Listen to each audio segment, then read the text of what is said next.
The exhibition Mutations is part of a larger program under the same name that we executed together with our partner in Stuttgart, the Akademie Schloss Solitude. The research projects on display deal with the challenges that affect global societies today and move, activate, and affect us all.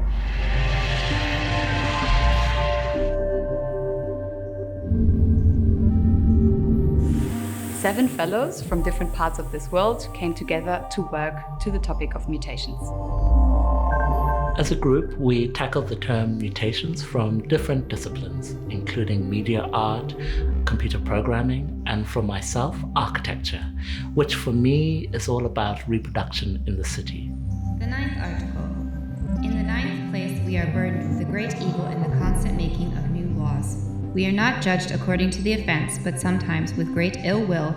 It was very intense. We spent 9 months together, each one of us with their personal approach about mutations. So we exchanged it a lot, and so it was always a challenge, and it was very fruitful.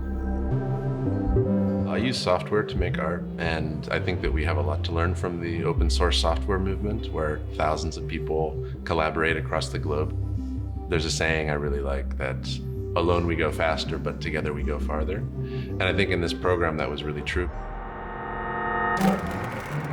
I was able to meet people from many different backgrounds. So it was really, really great opportunity for me because I could see the whole new world, like from their view. So really it was about being a witness to change and a witness to history, which we get in a place like Villa 102 that has seen many changes.